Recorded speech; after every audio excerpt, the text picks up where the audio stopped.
హే guys, మనం TG high court series start చేసాం కదా, PYQ marathon sessions.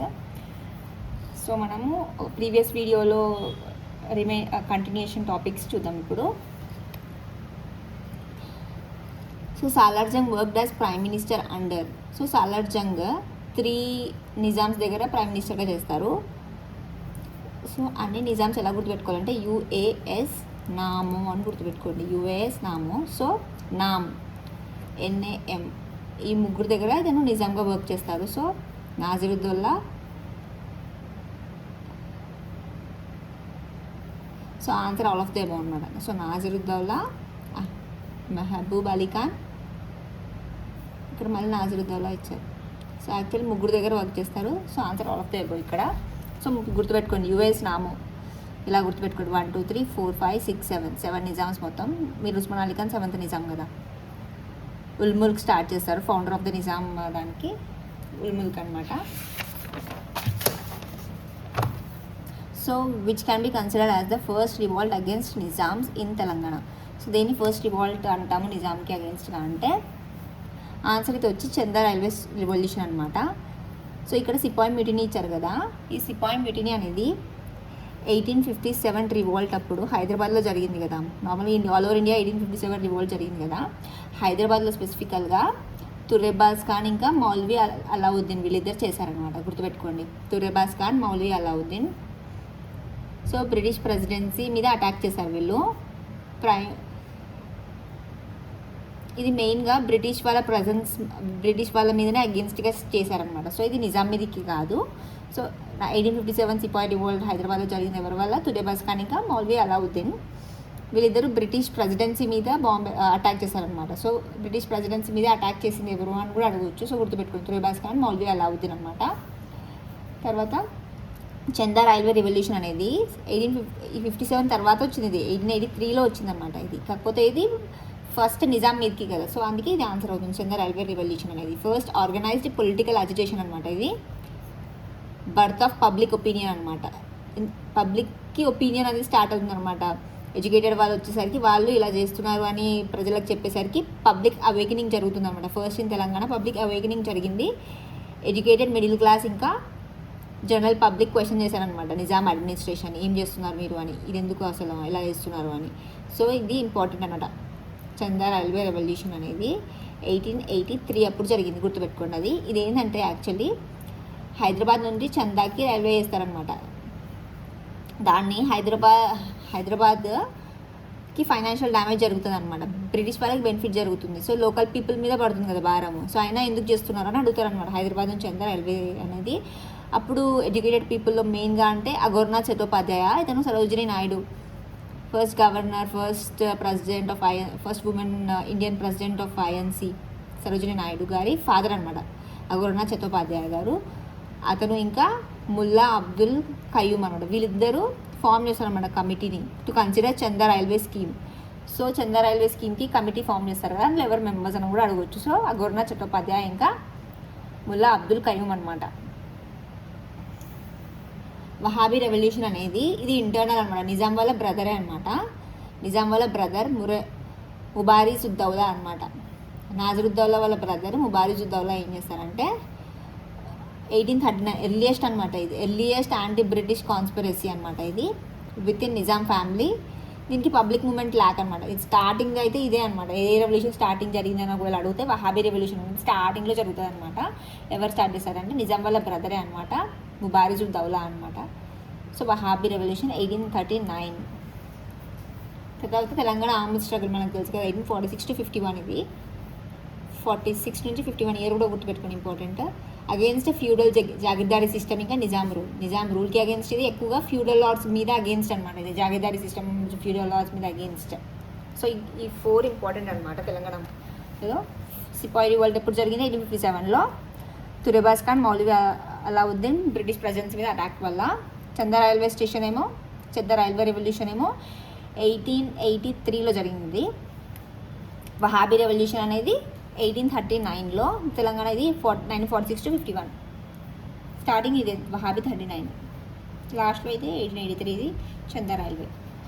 Which folk dance is related to Jammu and Kashmir. Jammu and కాశ్మీర్కి related folk dance ఏది అని అడుగుతున్నాను అనమాట. సో ఇది కుడ్ అనేది జమ్మూ అండ్ కాశ్మీర్కి రిలేటెడ్ ఫోక్ డాన్స్ అనమాట. గుగ్గా అనేది హర్యానా, ఇలా వై ఉంది ఇక్కడ జీవన్ అని గుర్తుపెట్టుకోండి. గుగ్గా అనేది హర్యానా వాళ్ళది. బాంగ్రా అంటే పంజాబ్ భాంగ్రా తెలుసు కదా మనకి. లాంగ్వేజ్ యూకే ఉత్తరాఖండ్ అనమాట.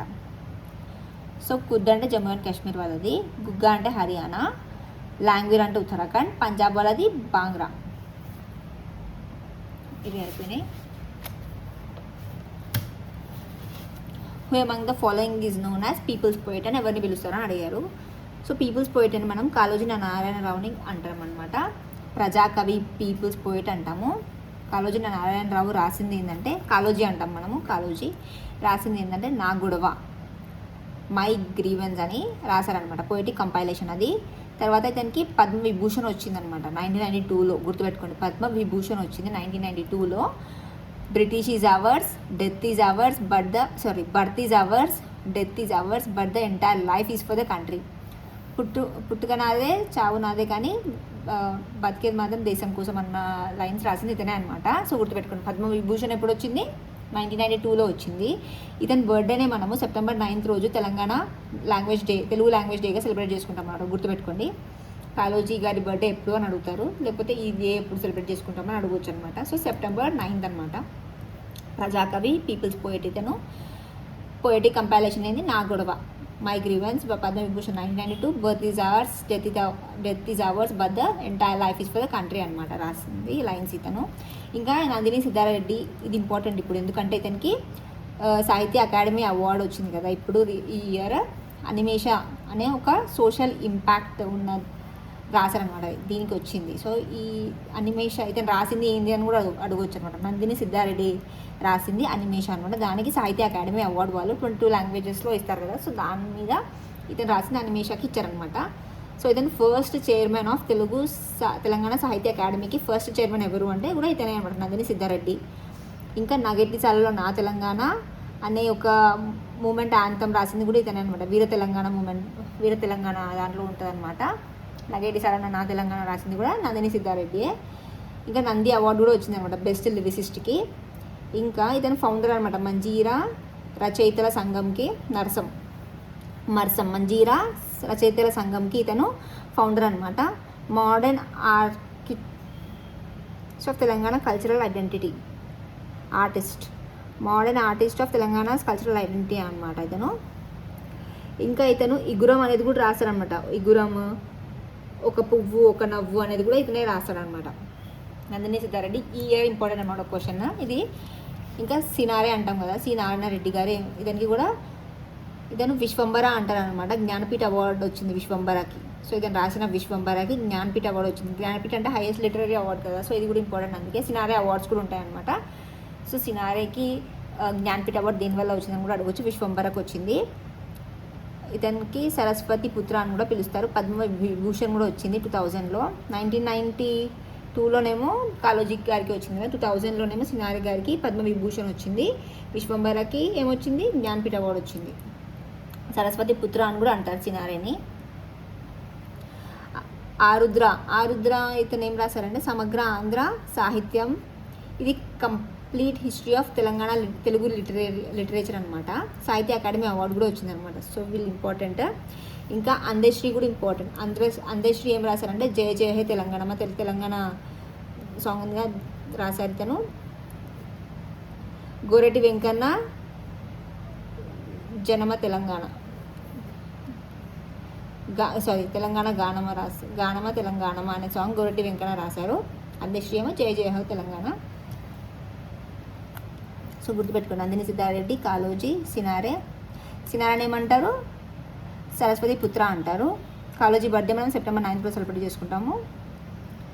ఇది ఎక్కువ ఇంపార్టెంట్ ఇప్పుడు, ఇది గుర్తుపెట్టుకోండి. నందిని సిద్ధారెడ్డిది ఇగురం, ఒక పువ్వు ఒక నవ్వు, ఫస్ట్ సాహిత్య అకాడమీ చైర్మన్. ఇంకా నగేటి సాలలో నా తెలంగాణ, నంది అవార్డు వచ్చింది లిరిసిస్ట్కి. సాహిత్య అకాడమీ అవార్డు వచ్చింది అనిమేషకి ఇప్పుడు ఇయర్. ఫౌండర్ ఆఫ్ మంజీరా రచయితల సంఘం, modern artist of Telangana cultural. ఇంకా దాశరథి కూడా ఉంది. దాశరథి అయితే కవిత చక్రవర్తి అంటారు అతన్ని. So who science on 100 rupee note. So గుర్తుపెట్టుకోండి, 100 రూపీ నోట్ మీద ఎవరు సైన్ చేస్తారో అని అడిగారు ఇక్కడ. గవర్నమెంట్ అన్నిటినీ మింట్ చేస్తుంది గవర్నమెంట్. కాకపోతే ₹1 రిలేటెడ్ మాత్రమే ఫైనాన్స్ మినిస్టర్కి, finance department of finance secretary మాత్రం సైన్ చేస్తారనమాట ₹1 రిలేటెడ్. మిగతా ₹1 నోట్ కానీ అవి సైన్ చేసేది ఎవరు అంటే మినిస్ట్రీ ఆఫ్ ఫైనాన్స్ కింద సెక్రటరీ ఉంటారు కదా, ఆ సెక్రటరీ సైన్తోనే ఇష్యూ అవుతుంది అనమాట. మిగతావన్నీ అన్ని నోట్స్ ఎవరు సైన్ చేస్తారు అంటే గవర్నర్ ఆఫ్ ఆర్బీఐ అనమాట, రిజర్వ్ బ్యాంక్ ఆఫ్ ఇండియా గవర్నరే సైన్ చేస్తారు. సో ఇష్యూ చేసేది కూడా రిజర్వ్ బ్యాంక్ ఆఫ్ ఇండియా. ఈ రిమైనింగ్ అంటే ₹100 నోట్ కూడా దానికి ఓన్లీ ₹1కి మాత్రమే secretary of department of finance వాళ్ళు కదా. Secretary of department of finance ఎవరు? అజయ్ సేత్ అనమాట. సో అజయ్ సేత్ సైన్ ఉంటుంది అనమాట ₹1 రిలేటెడ్ దాని మీద. మిగతా అన్నిటి మీద Reserve Bank of India governor. So ₹100 మీద కూడా గవర్నర్ ఆఫ్ రిజర్వ్ బ్యాంక్ ఉంటుంది కదా sign. All coins minted by government of India, not by RBI. RBI ఎప్పుడు ఫామ్ అయింది? April 1, 1935 రోజు ఫామ్ అయింది. హిల్టన్ యంగ్ కమిషన్ వల్ల ఫామ్ అవుతుంది. నేషనలైజ్ అయిందేమో January 1, 1949. ఆర్బీఐ గవర్నర్ ఇప్పుడు ప్రజెంట్ ఎవరు అంటే సంజయ్ మల్హోత్రా. ఇతనే సైన్ చేశారు అనమాట మిగతా నోట్స్ అన్నిటి మీద. సెక్షన్ 22 ప్రకారం అనమాట ఇది. సెక్షన్ 22 ఆఫ్ ఆర్బీఐ 1934 యాక్ట్ 35లో ఫామ్ అయింది, 49లో నేషనలైజ్ అయింది అనమాట. Gives RBI sole right to issue bank notes అనమాట. ఇవన్నీ ఇంపార్టెంట్. ఇంకా ఆ నోట్స్ ఉంటాయి కదా, ₹10 నోట్ మీద, ₹20 నోట్ మీద, 50, 100, 200, 500 నోట్స్ మీద ఇమేజెస్ ఉంటాయన్నమాట. అవి దేనివి అనేది ఇంపార్టెంట్. ఎందుకంటే ఇది డైరెక్ట్ ₹10 నోట్ మీద ఏముంటుంది అని అడగకపోవచ్చు, కాకపోతే ఆ క్వశ్చన్ అడగవచ్చు అనమాట. సో ₹10 నోట్ మీద కొనార్క్ సన్ టెంపుల్, ఒడిశాలోని కొనార్క్ సన్ టెంపుల్ ఉంటుంది అనమాట. దీన్ని బ్లాక్ పగోడా అంటారు. Black pagoda, white pagoda Puri Jagannath temple కదా. So black pagoda Konark temple Odisha, అది ₹10 నోట్ మీద ఉంటుంది. ₹20 నోట్ మీద ఎల్లోరా, మహారాష్ట్రలోని ఎల్లోరా కేవ్స్ ఉంటాయన్నమాట. కళింగ ఉంటుంది కదా టెంపుల్, అది ఉంటుంది. ₹50 నోట్ మీద హంపి విత్ చారియట్ అనమాట, కర్ణాటకలోని హంపి విత్ చారియట్ ఉంటుంది. ₹100 నోట్ మీద రాణికి వావ్ అనేది గుజరాత్, ఇది స్టెప్ వెల్ ఉంటుంది. 200 నోట్ మీద, 500 నోట్ మీద. సో 200 నోట్ మీద ఏముంటుంది అంటే సాంచి స్తూప, మధ్యప్రదేశ్లోని సాంచి స్తూప ఉంటుంది. రెడ్ ఫోర్ట్ ఏమో 100 నోట్ మీద ఉంటుంది. సో గుర్తుపెట్టుకోండి, కొనార్క్ సన్ టెంపుల్ ఏమో ఒడిస్సా ₹10 నోట్ మీద, ₹20 నోట్ మీద ఎల్లోరా టెంపుల్ మహారాష్ట్రది, ₹50 నోట్ మీద హంపి విత్ చారియట్ అనమాట కర్ణాటకది. రాణికి వావేమో ₹100 నోట్ మీద గుజరాత్ది, 200 అయితే సాంచి స్తూప మధ్యప్రదేశ్, 500 అయితే రెడ్ ఫోర్ట్ ఢిల్లీ. తర్వాత the year of the Nizam state formation అయితే 1724 అనమాట, గుర్తుపెట్టుకోండి. యూఏఎస్ నామం ఇందాక చూసాం కదా. సో 1724లో ఏమవుతుందంటే బ్యాటిల్ ఆఫ్ షక్కర్గేడ్ అవుతుంది అనమాట. సో ఈ బ్యాటిల్ ఆఫ్ షక్కర్గేడ్లో ముబారిస్ ఖాన్, ఎవరైతే ముఘల్ గవర్నర్ డెక్కన్కి ఆ టైంలో ముబారిస్ ఖాన్ అనమాట, అతనితో ఫైట్ చేసింది ఎవరు అంటే కమరుద్దీన్ చిన్ కిలిచ్ ఖాన్ ఆర్ నిజాముల్ ముల్క్ అంటారు, అసఫ్ జా ఇతన్ని అంటారు. సో 1724లో జరుగుతుంది అనమాట ఫైట్. ఆ ఫైట్ తర్వాత ఇతను ఎస్టాబ్లిష్ చేశాను అనమాట నిజాం స్టేట్ని 1724లో. సో ఇనీషియల్గా క్యాపిటల్ ఔరంగాబాద్ ఉండే, దాని తర్వాత దాని క్యాపిటల్ని హైదరాబాద్కి షిఫ్ట్ చేస్తారు. హైదరాబాద్కి ఎప్పుడు ఇతను 1776 treaty of Purandar,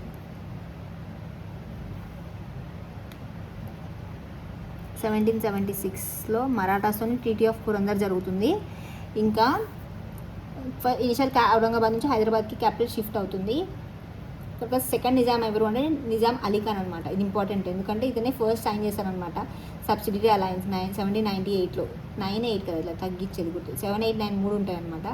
subsidiary alliance first sign చేసింది ఎవరంటే నిజాం అలీ ఖాన్ అనమాట, సెకండ్ నిజామా. 1763లో షిఫ్ట్ చేస్తారు క్యాపిటల్ని, గుర్తుపెట్టుకోండి. 1724లో ఫామ్ అవుతుంది, 1763లో క్యాపిటల్ షిఫ్ట్ చేస్తారు. క్యాపిటల్ షిఫ్ట్ ఎవరు చేస్తారు? అలీ ఖానే చేస్తారు. ఇంకా ఇతను సబ్సిడరీ అలయన్స్ కూడా 1763, 1793, 98. ఇంకా మీర్ మహబూబ్ అలీ ఖాన్ ఉంటారు కదా, 6th నిజాం. అతను ఏం చేశారంటే అతని టైంలో ఏం జరుగుతుంది ఇంపార్టెంట్ థింగ్ అంటే 1884లో పర్షియా నుండి ఉర్దూకి అఫీషియల్ లాంగ్వేజ్ అనేది చేంజ్ చేశారనమాట, గుర్తుపెట్టుకోండి. 1884లో మీర్ మహబూబ్ అలీ ఖాన్ టైంలో పర్షియా ఉండే అప్పటి వరకు అఫీషియల్ లాంగ్వేజ్, దాన్ని ఉర్దూకి చేంజ్ చేశారనమాట. తర్వాత 1857లో ఏమవుతుంది, అఫ్జలుద్దౌలా 5th నిజాం ఉంటారు కదా. 1857లో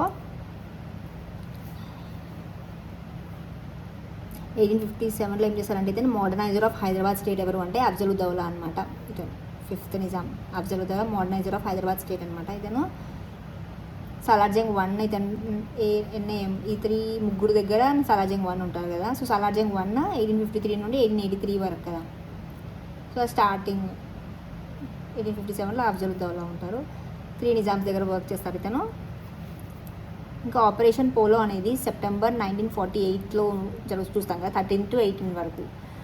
17th రోజు ఇంకా 17th రోజుని మనం ఏం సెలబ్రేట్ చేసుకుంటాము, లిబరేషన్ డేగా సెలబ్రేట్ చేసుకుంటాం కదా. 1919 ఫర్మాన్ కూడా ఇంపార్టెంట్. 1919 ఫర్మాన్ అంటే లోకల్ ముల్కీ అని చెప్తారనమాట. లోకల్ ముల్కీ వాళ్ళ గురించి ఈ ఫర్మాన్ దేని గురించి 1919 ఫర్మాన్ అంటే లోకల్ ముల్కీ గురించి చెప్తారు. ఉస్మాన్ అలీ ఖాన్ టైంలో ఆపరేషన్ పోలో ఫర్మాన్ 1919 ఫర్మాన్ చూస్తాము. ఇంకా లింగ్విస్టిక్ ప్యానల్ అపాయింట్ చేస్తారు కదా. 15 లాంగ్వేజెస్ ఇండియన్ నోట్ 15 లాంగ్వేజెస్, 17 ఏమో English, Hindi on main faces, mint marks. ఇక్కడ నిజాం వాళ్ళ టైంలో మింట్ మార్క్స్ ఏవేవి ఉంటాయంటే స్టార్ ఉండేది హైదరాబాద్కి, స్టార్, డైమండ్ ఏమో ముంబైకి, డాట్ ఏమో నోయిడా, మార్క్ లేనిది కోల్కతాకి అనమాట. హైదరాబాద్ అయితే స్టార్. ప్రింటింగ్ లొకేషన్స్ ఎక్కడ ఉన్నాయంటే నాసిక్ అయితే మహారాష్ట్ర, దేవాస్ మధ్యప్రదేశ్, మైసూర్ కర్ణాటక, సాల్బోని వెస్ట్ బెంగాల్ అనమాట. ఇక్కడ ఇంకా డేట్స్ ఇచ్చారు చూడండి. ఇక్కడేమో సెప్టెంబర్ 9th ఏమో language day, Telugu language day చూస్తాం కదా, కాలోజీ బర్త్డేని. ఇంకా వరల్డ్ హెల్త్ డే అయితే 7th గుర్తుపెట్టుకోండి. ఏప్రిల్ 7th హెల్త్ డేగా సెలబ్రేట్ చేసుకుంటాము. నో టొబాకో డేని మే 31st రోజు అనుకుంటాము. జూన్ 5th అయితే ఎన్విరాన్మెంట్ డే మనకు తెలుసు కదా. సెప్టెంబర్ 28th రోజు rabies day, December 1st AIDS day. ఇవి ఇంపార్టెంట్. వరల్డ్ హెల్త్ ఆర్గనైజేషన్ ఏం చేస్తుందంటే suggest that among other things healthy city ఉండాలి అంటే ఏమేమి ఉండాలి ఒక దానికి అని వరల్డ్ హెల్త్ ఆర్గనైజేషన్ ఏ దానికి చెప్పింది, ఏవే ఉంటే దాన్ని హెల్త్ సిటీ అంటాము అని చెప్పింది అని ఇచ్చారు ఇక్కడ. సో ఇవి ఇచ్చారు. సో ఒక క్లీన్ ఇంకా సేఫ్ ఫిజికల్ ఎన్విరాన్మెంట్ ఉండాలన్నమాట. Quality of the housing, water అంతా బాగుండాలి. సో ఫిజికల్ ఎన్విరాన్మెంట్ బాగుండాలి. Access to basic needs, basic అంటే ఏంటి, ఫుడ్, వాటర్, ఇన్కమ్, సేఫ్టీ, ఇవన్నీ యాక్సెసిబిలిటీ ఉండాలి.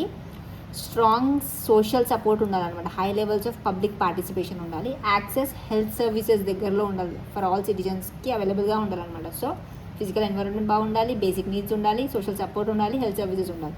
ఈ 4 ఉంటేనే దాన్ని హెల్తీ సిటీ అంటాము అని చెప్పారు. సో ఇక్కడ answer clean and healthy environment అనమాట.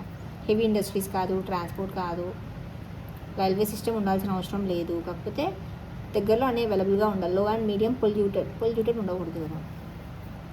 సో వరల్డ్ హెల్త్ ఆర్గనైజేషన్ ఎక్కడ ఉంది, జెనీవా, స్విట్జర్లాండ్ అనమాట. సో వరల్డ్ హెల్త్ ఆర్గనైజేషన్ కానీ, వరల్డ్ ట్రేడ్ ఆర్గనైజేషన్ కానీ, ILO కానీ, ఇవన్నీ జెనీవా, స్విట్జర్లాండ్లో ఉన్నాయన్నమాట. వరల్డ్ హెల్త్ డే ఎప్పుడు ఏప్రిల్ 7th, ఇందాక చూసాం కదా, ఏప్రిల్ 7th 1948కి ఫామ్ అయింది. 1948కి దీని ఫార్మేషన్ ఉంది. టెడ్రస్ అదనన్ అనమాట. వరల్డ్ హెల్త్ దానికి Tedros Adhanom. Tree city of the world అని ఏంటంటాం, హైదరాబాద్ అంటాం అన్నమాట. Tree city of the world. Swachh Survekshan దానికి ఇండోర్, మధ్యప్రదేశ్ ఫస్ట్ వచ్చింది కదా. SDG 3 ఏంది, గుడ్ హెల్తీ వెల్బీయింగ్ అనమాట. Good health and wellbeing SDG గోల్లో ఏది అంటే 3 అనమాట.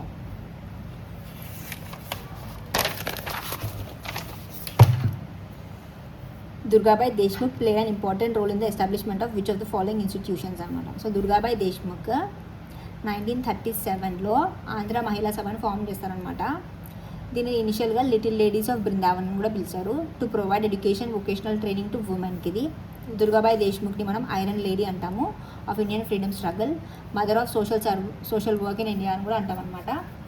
Only female member panel of chairman in constituent అసెంబ్లీలో ఓన్లీ ఫీమేల్ మెంబర్ అంటాం ప్యానల్ ఆఫ్ చైర్మన్. దాంట్లో first chairperson of central social welfare బోర్డ్కి దీని ఫస్ట్ చైర్మన్ అనమాట. సోషల్ వెల్ఫేర్ బోర్డ్కి. సాల్ట్ సత్యాగ్రహం మద్రాస్, చెన్నైలో తిను లెడ్ చేసింది అనమాట. After the arrest of Tanguturi Prakasam చూసుకున్నాను అనమాట మద్రాస్ది. అతను అరెస్ట్ తర్వాత దుర్గాబాయ్ దేశ్ముఖ్ సాల్ట్ సత్యాగ్రహాన్ని ముందు తీసుకెళ్లారు. యునెస్కో కాసామి లిటరరీ ప్రైజ్ దీనికి వచ్చిందనమాట. కాసామి literary prize for her literary contribution pioneer in promoting adult literacy in India. అడల్ట్స్కి లిటరసీ ప్రమోట్ చేయడానికి నేను ఎంతో ప్రయత్నించింది కాబట్టి యునెస్కో కాసామి లిటరరీ ప్రైజ్ వచ్చిందనమాట. సో దుర్గాబాయ్ దేశ్ముఖ్ గురించి తినేం ఫామ్ చేసింది, ఆంధ్ర మహిళా సభ అనమాట. ఎప్పుడు 1937. దుర్గాబాయ్ దేశ్ముఖ్ ఆంధ్ర మహిళా సభ 1937 రోజు ఫామ్ చేసింది, 30 ఇయర్ అప్పుడు ఫామ్ చేసింది. ఎడ్యుకేషన్ ఐరన్ లేడీ అంటాం తినని ఇండియన్ ఫ్రీడమ్ స్ట్రగుల్కి. మదర్ ఆఫ్ సోషల్ వర్క్ అంటాము. తిను constituent assembly only female chairman అనమాట. First chairperson of central welfare board, social welfare బోర్డ్కి. సాల్ సత్యాగ్రహ మద్రాస్లో ఆఫ్టర్ టంగుటూరి ప్రకాశం పంతులు అరెస్ట్ తర్వాత తిను రిలేట్ చేసింది చెన్నైలో. యునెస్కో వాళ్ళు కాసామి లిటరీ ప్రైజ్ ఎవరికి ఇచ్చారని అడగవచ్చు. సో తన లిటరీ కాంట్రిబ్యూషన్ వల్ల తనకి ఇచ్చారనమాట యునెస్కో వాళ్ళు దుర్గాబాయ్ దేశ్ముఖ్కి. Who was the great which was a great centre of education during the Mauryan period. Mauryan period అప్పుడు ఏది ఎడ్యుకేషన్ సెంటర్గా ఉందంటే తక్షశిల అనమాట. సో మౌర్యంది చూడండి, మౌర్యంది ఎంపైర్ మొత్తం మనం డివైడ్ ఎలా చేస్తామంటే సెంట్రల్గా ఈస్ట్ వెస్ట్ నార్త్ సౌత్గా డివైడ్ చేస్తాం కదా. సో సెంట్రల్లో ప్రాచీ పాటలిపుత్ర ఉంటుంది, ఇక్కడ సైడ్ ఏమో తక్షశిల తోషిలా ఉంటుంది. ఇక్కడనేమో తక్షశిల, ఇది పాకిస్తాన్లో ఉంది ఇప్పుడు. ఇది ఉజ్జయిన్, అవంతి క్యాపిటల్ అన్నమాట. ఉజ్జయిన్కి అవంతి క్యాపిటల్. ఇక్కడనేమో తోషిల, పైనేమో తక్షశిల, ఇక్కడ మధ్యలో ప్రాచీ పాటలిపుత్ర అలా ఉంటుంది. సో ఈ తక్షశిల ఏదైతే పైన ఉందో దాన్ని అప్పుడు అది సెంటర్ ఫర్ ఎడ్యుకేషన్గా ఉండేది అన్నమాట మౌర్యన్ పీరియడ్లో. అక్కడ పాణిని, ఫిజిషియన్ చరక, కౌటిల్య వీళ్ళందరూ అక్కడే చదువుకున్నారు అనమాట. సో మౌర్యన్ టైంలో తక్షశిల అనేది ఫేమస్ ఉండేది అన్నమాట, ఎడ్యుకేషన్కి మెయిన్ సెంటర్గా ఉంది. రవల్పూడి పాకిస్తాన్, స్టేట్స్ క్రాఫ్ట్ మెడిసిన్ అంతా అక్కడే అనమాట. సో నలంద యూనివర్సిటీ అనేది ఎవరి టైంలో ఫేమస్ అయిందంటే గుప్తా టైంలో అనమాట. మనము చూస్తాం కదా హ్యూయన్సాంగ్ ఎవరి టైంలో వస్తారు,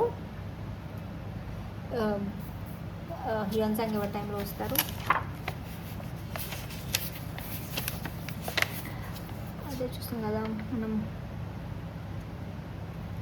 హ్యూయన్సాంగ్.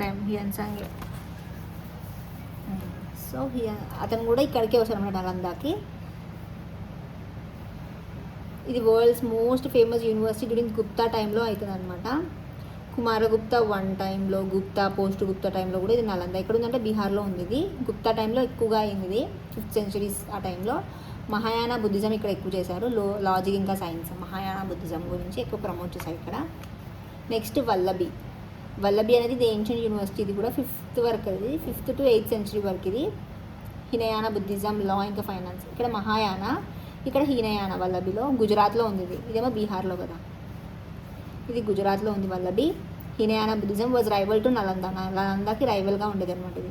తర్వాత విక్రమ్శిల అనేది వచ్చింది, ఇది బీహార్లోనే ఉంది. ఇది వజ్రయాన బుద్ధిజం అనమాట. సో మహాయాన బుద్ధిజం ఏమో నలంద, హినయానేమో వల్లభి గుజరాత్లో, వజ్రయాన అయితే విక్రమ్శిల అయితే వజ్రయాన బుద్ధిజం, ఇది బీహార్లోనే ఇది కూడా. So what is the plot of Vishakhadatta's Mudrarakshasa. Visakha దత్తుడు రాసిన ముద్ర రాక్షస. మనం చంద్రగుప్త మౌర్య టైంలో కౌటిల్య రాసిన అర్థశాస్త్ర ఫేమస్ అవుతుంది, ఇంకా ముద్ర రాక్షస విశాఖ దత్తుడు రాసిన ముద్ర రాక్షస కూడా చాలా ఫేమస్ ఉంటుంది అనమాట. ఇతను రాసిన దాంట్లో ఏముంటుందంటే ఇతన్ని పొలిటికల్ థ్రిల్లర్ అనమాట. ఇది పొలిటికల్ థ్రిల్లర్. ఇది చాణక్య కౌటిల్య రాస్తారు కదా, అది ఏం రాస్తారు చంద్రగుప్త మౌర్య టైంలోనే రాస్తారు. ఇతను ఏం చెప్తానంటే Chandragupta Maurya with the help of Kautilya ఇతను ఇది స్టార్ట్ చేస్తాడు మౌర్యన్ ఎంపైర్ అని. ఎవరి మీద వాన్ అవుతాడంటే రాక్షస అంటే ఇతను విన్ అవుతాడు అన్నమాట. రాక్షస అంటే ఏంటంటే loyal ministry of fallen Nanda డైనాసిటీలో లాయల్ మినిస్టర్స్ ఉంటారు కదా, వాళ్ళందరిది హెల్ప్ తీసుకున్నాడు అనమాట. వాళ్ళందరూ ఇతనికి సపోర్ట్ చేశారు, వాళ్ళందరి సపోర్ట్ ఇతనికి వచ్చింది. వీళ్ళ హెల్ప్తోని స్టార్ట్ చేశారన్న అడ్మినిస్ట్రేషన్, ఇంకా స్పై సిస్టమ్ ఎలా ఉంది మౌర్యన్ ఎంపైర్లో అదంతా చెప్తుంది అనమాట ఈ విశాఖ దత్తుడిది. సో ఇది ఏం చెప్తుంది, వాట్ ఈస్ ద ప్లాట్ అంటే court record during the Chandragupta Maurya అనమాట. మెగాస్తనీస్ ఇండికా కూడా అతని టైంలోనే కదా అంబాసిడర్ వస్తాడు చంద్రగుప్త మౌర్య టైంకి, గ్రీక్ అంబాసిడర్ ఇతను. అర్థశాస్త్ర కౌటిల్య రాస్తాడు. ఇది ఎకనామిక్ మిలిటరీ కండిషన్ ఎలా ఉంది, బైబిల్ ఆఫ్ ఇండియన్ డిప్లొమసీకి ఇది అర్థశాస్త్రం అనేది. హర్ష చరిత్ర అనేది బాణుడు రాసిన హర్ష చరిత్ర, లైఫ్ ఆఫ్ హర్షవర్ధన. కాళిదాస్ రాసింది అభిజ్ఞాన శాకుంతలం, సంస్కృతిలో ఉంటుంది ఇది. ఇంకా కల్హానా రాసిన Rajatarangini, history of king of Kashmir Kings ఒక హిస్టరీ ఇది రాజతరంగిణి కల్హానా రాస్తాడు. సో ఇది అనమాట. ఈ which of the following books details about the bonded labour వెట్టి గురించి ఏమేమి బుక్స్ చెప్తాయంటే ఇవన్నీ చెప్తాయన్నమాట. అల్వార్ స్వామి రాసిన ప్రజల మనిషి కూడా చెప్తున్నారు. ఇతన్ని అల్వార్ స్వామి, వట్టికోట అల్వార్ స్వామిని ఫాదర్ ఆఫ్ తెలంగాణ నవల్స్ అంటారు అనమాట. గుర్తుపెట్టుకోండి, నవల్స్. వట్టికోట అల్వార్ స్వామిని ఫాదర్ ఆఫ్ తెలంగాణ నవల్స్ అంటారు. 1952లో ఇతను ఫస్ట్ నవల్ ఆఫ్ తెలంగాణ ఏంటంటే ఇది ప్రజల మనిషిది. నిజాం రూల్ గురించి, ఫ్యూడల్ లార్డ్స్ ఎలా ఉన్నారు అనేది చెప్తుంది అనమాట. ఇది ఫస్ట్ బుక్ ఇతను ప్రజల మనిషి. సెకండ్ బుక్ గంగు అనమాట, దాని కంటిన్యూషన్ది. సోషల్ అవేకనింగ్ ఎలా జరిగింది, ఆమడ్ స్ట్రగుల్ ఎలా జరిగింది అవన్నీ చెప్తుంది అనమాట. సో ప్రజల మనిషి వడ్లికోట అల్వార్ స్వామిది ఫస్ట్ బుక్ ఏంది ప్రజల మనిషి, సెకండ్ బుక్ గంగు. తర్వాత దాశరథి రంగాచార్యులు రాసిన చిల్లర దేవుళ్ళు. దాశరథి రంగాచార్యులు రాసిన చిల్లర దేవుళ్ళు. ఇతను దేవర్ గురించి రాశారంటే దొరల గురించి, ల్యాండ్ లార్డ్స్ గురించి, ఆమద్ స్ట్రగుల్ ఎలా అయింది అది రాశాడు. చిల్లర పువ్వులు అది ఉంటుంది. ఇంకా మోదిగ పువ్వులు అని కూడా ఉంటుంది అనమాట. ఇది 3 అనమాట ట్రైలాజీ ఇతంది. ఫ్యూడలిజం నుండి చేంజెస్ ఎలా వచ్చింది, డెమోక్రసీ ఎలా వచ్చింది అని ఈ దాన్ని మొత్తం 3 బుక్స్లో రాశాను అన్నమాట. ట్రైలాజీ బుక్స్ ఇతంది. దాశరథి రంగాచార్యులది ఫస్ట్ బుక్ చిల్లర దేవులు, సెకండ్ మోదిగ పువ్వు, థర్డ్ ఏమో జానపదం. చిల్లర దేవులు, మోదిగ పువ్వులు, జానపదం. ఈ 3 రాసింది ఎవరు అంటే దాశరథి రంగాచార్యులు అనమాట. శివరామకృష్ణ రాసింది ఎవరు ఏంటంటే మృత్యు నీడలు. శివరామకృష్ణ రాసింది మృత్యు నీడలు. సో ఇంకా ఇవి కాకుండా Telangana people struggle and its lessons. P Sundarayya రాసింది Telangana people struggle and its lessons. అది కూడా మా భూమి యాక్ట్ ఉంటుంది కదా, మా భూమి ప్లే. శుంకర సత్యనారాయణ ఇంకా వసిరెడ్డి భాస్కర్ రావు వీరిద్దరు చేస్తారు అనమాట. ఇది ప్రెజెంట్ అప్రైజింగ్. ఇది బఘేలా సిస్టమ్ అంటే ఏంది, డెడ్ స్లేవరీ, బాండెడ్ లేబర్. ఇది ఏంటంటే ఫర్ జనరేషన్స్ ఫాదర్ తీసుకున్న అప్పుకి వాళ్ళ పిల్లలు కూడా బాండెడ్ లేబర్గా అతని దగ్గర వర్క్ చేయడాన్ని for generations to pay off the small ancestral debts అనమాట. దాన్ని బఘేలా సిస్టమ్ అంటారు, డెడ్ స్లేవరీ. ఇది ఫస్ట్ ఇంకా 6th ఆంధ్ర మహాసభ ఏదైతే ఉందో ఇది ఆంధ్ర మహిళా సభ. ఇది ఆంధ్ర మహాసభ కాన్ఫరెన్స్ ఫస్ట్ ఇంకా 6th adopted resolutions demanding end of vetti system అనమాట. ఆర్మర్ స్ట్రగుల్ ఎండ్ చేయాలని ఆంధ్ర మహాసభలో ఫస్ట్ ఇంకా 6th. ఇంకా దొడ్డి కొమరయ్య అని ఫస్ట్ మార్టీర్ అంటాం తెలంగాణ ఆర్మర్ స్ట్రగుల్కి. ఎవరిని మనం ఫస్ట్ మార్టీర్ అంటాం తెలంగాణ ఆర్మర్ స్ట్రగుల్ అంటే దొడ్డి కొమరయ్య. ఇంకా the Rajya Sabha are the council of the states. Council of states అని రాజ్యసభ అంటాము, లోక్సభని కౌన్సిల్ ఆఫ్ పీపుల్ అంటాం కదా, ఎందుకంటే మనం పీపుల్ ఎలక్ట్ చేస్తాం కాబట్టి లోక్సభని కౌన్సిల్ ఆఫ్ పీపుల్, రాజ్యసభని కౌన్సిల్ ఆఫ్ స్టేట్స్. ఇంకా అప్పర్ సభ, ఇది లోక్సభని లోవర్ సభ అలా అంటాం కదా. So Rajya Sabha are the council of the states is an Indian constitutional body and is also called the dash house of the parliament. So upper house అంటారు అనమాట. సో రాజ్యసభ అంటే అప్పర్ హౌస్ అంటారు, కౌన్సిల్ ఆఫ్ స్టేట్స్ అంటారు, permanent house అంటారు, permanent body అంటారు. ఎందుకంటే every 2 yearsకి 1/3 members retire అయిపోతూ ఉంటారు ఎవ్రీ 2 yearsకి. సో ఎవరో ఒకరు పర్మనెంట్గా ఉంటూ ఉంటారు. So permanent body never dissolved continuing charmer అని దీన్ని అంటాం అనమాట. ఇక్కడ చూడండి, రాజ్యసభ ఇంకా లోక్సభ కదా. రాజ్యసభని అప్పర్ హౌస్, లోక్సభని లోవర్ హౌస్. ఇక్కడ ఎంతమంది ఉంటారని 250 మెంబర్స్ ఉంటారు, ఇక్కడ 550 మెంబర్స్ ఉంటారు. 6 years పాటు ఇది రాజ్యసభ అనేది. ఎవ్రీ 2 yearsకి 1/3 మెంబర్స్ రిటైర్ అవుతూ ఉంటారు. ఇది 5 years పాటు ఉంటుంది. కెనాట్ బి డిజాల్వ్డ్ ఇది రాజ్యసభ. ఈ లోక్సభ అయితే డిజాల్వ్డ్ ఎవ్రీ 5 yearsకి డిజాల్వ్ అయిపోతూ ఉంటుంది. ఇక్కడ ప్రిసైడ్ చేసింది ఎవరు అంటే వైస్ ప్రెసిడెంట్ ప్రిసైడ్ చేస్తారు రాజ్యసభని. లోక్సభలో స్పీకర్. ఈ వైస్ ప్రెసిడెంట్ ఎవరు అంటే చైర్మన్ ఎవరు అంటే ఎక్స్ అఫిషియో వైస్ ప్రెసిడెంటే ఎక్స్ అఫిషియో చైర్మన్ అవుతారు. ఇక్కడేమో స్పీకర్ లోక్సభకి. మనీ బిల్స్కి ఎక్కువ పవర్ ఉండేది ఎవరికి అంటే సుప్రీం పవర్ లోక్సభకు ఉంటుంది. మనీ బిల్స్ది limited power within 14 days return చేసేయాలి అనేది రాజ్యసభకు ఉంటుంది అనమాట. సో పవర్ఫుల్ ఏది అంటే లోక్సభ అనమాట. సో చైర్మనే రాజ్యసభకు చైర్మన్ వైస్ ప్రెసిడెంట్ అవుతారు. ఎవరు అంటే సిపి రాధాకృష్ణన్ అనమాట. ఇప్పుడు రాజ్యసభకి లీడర్ ఎవరు, ఇతను ప్రిసైడ్ చేసేది అయితే CP Radhakrishnan, vice president chairman ఇతను. లీడర్ ఆఫ్ ద రాజ్యసభ ఎవరు, జగత్ ప్రకాష్ నడ్డా అనమాట. రాజ్యసభకి లీడర్ ఎవరు అంటే బీజేపీ పార్టీ లీడర్ జగత్ Prakash Nadda. Leader of the opposition ఎవరు అంటే మల్లికార్జున్ ఖార్గే. సో జగత్ ప్రకాష్ నడ్డా, మల్లికార్జున్ ఖార్గే అనమాట. మినిమం ఏజ్ ఎంత ఉండాలి అంటే 30 years ఉండాలి. లోక్సభకి 25 years ఉండాలి. 21 అయితే పంచాయత్ దానికి ఉండాలి. 35 అయితే ప్రెసిడెంట్ ఇంకా వైస్ ప్రెసిడెంట్కి 35 ఉండాలి. సో ఆర్టికల్ 312 ఏం చెప్తుందంటే Rajya Sabha to create a new AIC అని చెప్తుంది. ఆల్ ఇండియా సర్వీసెస్ క్రియేట్ చేయడానికి పవర్స్ 3 ఉంటాయి అన్నమాట రాజ్యసభకి. ఎక్కువ పవర్స్ లోక్సభ కంటే. ఒకటి రాజ్యసభ వాళ్ళు క్రియేట్ చేయవచ్చు ఏఐ ఆల్ ఇండియా సర్వీసెస్ని ఆర్టికల్ 312 ప్రకారంగా. ఇంకా ప్రెసిడెంట్ ఏం చేయవచ్చు అంటే 12 మెంబర్స్ని నామినేట్ చేస్తారనమాట. సాల్స్ అంటే ఈ 4 ఫీల్డ్స్లో నామినేట్ చేస్తారు 12 మెంబర్స్ని. రాజ్యసభ ఎక్స్క్లూజివ్ పవర్ ఉంటుంది. సో 2/3 మెజారిటీతో పాస్ చేస్తే ఇది వీళ్ళని అపాయింట్ చేసేయచ్చు అనమాట. మనీ బిల్స్కి పవర్ ఉండదు అనమాట. దీన్ని 14 డేస్లో రిటర్న్ చేసేయాలి. ఒకవేళ పాస్ చేయకపోతే కన్సిడర్డ్ యాజ్ పాస్ అయిపోయిందని అనుకుంటారు అనమాట. ఆర్టికల్ 249 ప్రకారంగా రాజ్యసభ కెన్ ఆథరైజ్ పార్లమెంట్. ఇదేమో 312 కదా, 123 ఉంటుంది. సో 312 ఇది 249 248 రాకుండా 249 వస్తుంది అనమాట. Rajya Sabha can authorise parliament to make laws on subjects mention in state list. State లిస్ట్లో ఓన్లీ స్టేట్ వాళ్ళు ప్రిపేర్ చేయాలి కదా, దాని మీద కూడా సెంట్రల్ వాళ్ళు ప్రిపేర్ చేయాలంటే రాజ్యసభ అకార్డింగ్ టు ఆర్టికల్ 249 ప్రకారంగా పార్లమెంట్కి ఆథరైజ్ చేయవచ్చు అనమాట. రాజ్యసభ స్టేట్ లిస్ట్లోని టాపిక్స్ మీద కూడా చేయవచ్చు అని లా.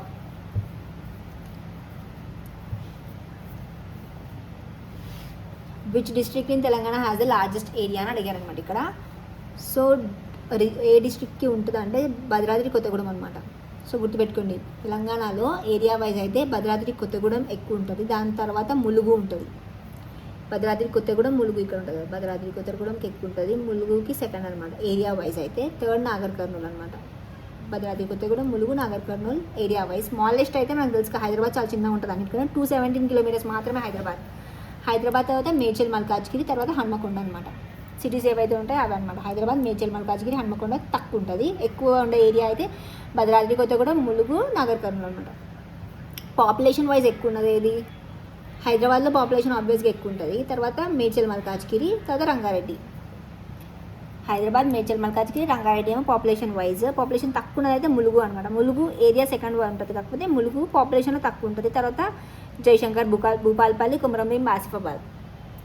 ములుగులో పాపులేషన్ తక్కువ ఉంటుంది, కొమరంభీం, ఆసిఫాబాద్, తర్వాత జయశంకర్, భూపాల్పల్లి, తర్వాత కొమరంభీం, ఆసిఫాబాద్ అనమాట. పాపులేషన్ డెన్సిటీ అంటే కొంచెం ఏరియాలోనే ఎక్కువ పాపులేషన్ ఉన్నది హైదరాబాద్లో ఆబ్వియస్గా, తక్కువ ములుగు సెకండ్ ఉంటుంది ఏరియాలో సెకండ్. లాస్ట్ ఏమో పాపులేషన్ డెన్సిటీలో కూడా లాస్ట్ టైం ములుగు. ఏరియా ఒకటి సెకండ్, మిగతావన్నీ తక్కువ ఉంటుంది. పాపులేషన్ డెన్సిటీ తక్కువ ఉంటుంది అనమాట. ఎక్కువ మండల్స్ ఉన్నవి ఏది అంటే నల్గొండ అనమాట. 31 మండల్స్ ఉంటాయంట నల్గొండలో. ఇంకా మనది బౌండరీ ఎవరితో షేర్ చేసుకున్నామని కూడా అడుగుతారు అనమాట. తెలంగాణ బౌండరీ ఎట్లా షేర్ చేసుకుంటాం? కిందనేమో ఏపీ ఉంటుంది, ఇక్కడేమో ఛత్తీస్గఢ్ ఉంటుంది, ఇక్కడేమో మహారాష్ట్ర, ఇక్కడేమో కర్ణాటక కదా. సో నార్త్ వెస్ట్లోనే మహారాష్ట్ర, నార్త్ ఈస్ట్లోనేమో ఛత్తీస్గఢ్, వెస్ట్లోనేమో కర్ణాటక, ఈస్ట్ ఇంకా సౌత్లోనేమో ఏపీ ఉంటుంది. ఈ 4 గుర్తుపెట్టుకోండి, 4 స్టేట్స్తోని బౌండరీ షేర్ చేస్తాయి అని. సో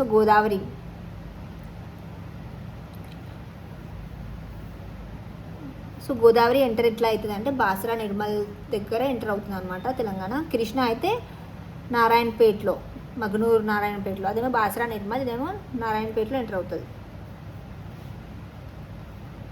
సెక్స్ రేషియో అనేది ఎవరికి ఎక్కువ, ఏ డిస్ట్రిక్ట్ ఎక్కువ ఉంటుంది అంటే నిర్మల్, నిజామాబాద్కి 1000 ఫీమేల్, 1000 అట్లా మేల్స్ 1000/1000 ఉంటుంది అనమాట, female by male. Nirmal, Nizamabad. తక్కువ అయితే రంగారెడ్డి, హైదరాబాద్ అనమాట. గుర్తుపెట్టుకోండి, రంగారెడ్డి, హైదరాబాద్లో తక్కువ ఉంటుంది. నిజామాబాద్, నిర్మల్, నిజామాబాద్లో ఎక్కువ ఉంటుంది. లిటరసీ రేట్ హైదరాబాద్, మేడ్చల్, మల్కాజ్గిరికి ఎక్కువ ఉంటుంది. లాస్ట్కి అయితే జోగులాంబ, గద్వాల్ ఉంటుంది. 49% ఉంటుంది. 49% జోగులాంబ, గద్వాల్లో తక్కువ ఉంటుంది. ఇక్కడ ఉంటుంది జోగులాంబ, గద్వాల్ సౌత్ ఇండియాకి గేట్ లాగా అంటాం కదా. సో లిటరసీ రేట్ జోగులాంబ, గద్వాల్కి తక్కువ ఉంటుంది. హైయెస్ట్ అయితే హైదరాబాద్కి, తెలుసు కదా మనకి. ఇంకా ఇక్కడ ఏమన్నాడంటే what is the person who wins the Nobel prize called. Nobel prize win అయిన వాళ్ళని ఏమని పిలుస్తారని అడిగారు ఇక్కడ. Laureate. Nobel prize question compulsory ఒకటి అడుగుతారు. ఇంకా అవార్డ్స్ భారత్ రత్న, పద్మభూషణ్, పద్మవిభూషణ్ రిలేటెడ్గా, లేకపోతే ఏమైనా వేరే ఇంపార్టెంట్ అవార్డ్స్ ఉంటాయి కదా ఇండియాలో, తెలంగాణలో నంది అవార్డ్స్, అవన్నిటి మీద ఒక క్వశ్చన్ అడుగుతారు. స్పోర్ట్స్ రిలేటెడ్ అవార్డ్స్ ఒకటి అడుగుతారు. సో అవార్డ్స్ అనేవి చాలా ఇంపార్టెంట్. నోబెల్ ప్రైజ్కి అయితే సపరేట్ క్వశ్చనే అడగవచ్చు, అంత ఇంపార్టెంట్ క్వశ్చన్స్ మొత్తం ఇక్కడ రాశాను, ఇక్కడ నోబెల్ ప్రైజ్ రిలేటెడ్ థింగ్స్ అన్నీ. సో నోబెల్ ప్రైజ్ అనేది వచ్చిన వాళ్ళని లారెటీ అంటాము. ఏన్షియంట్ గ్రీక్ ట్రెడిషన్ అనమాట.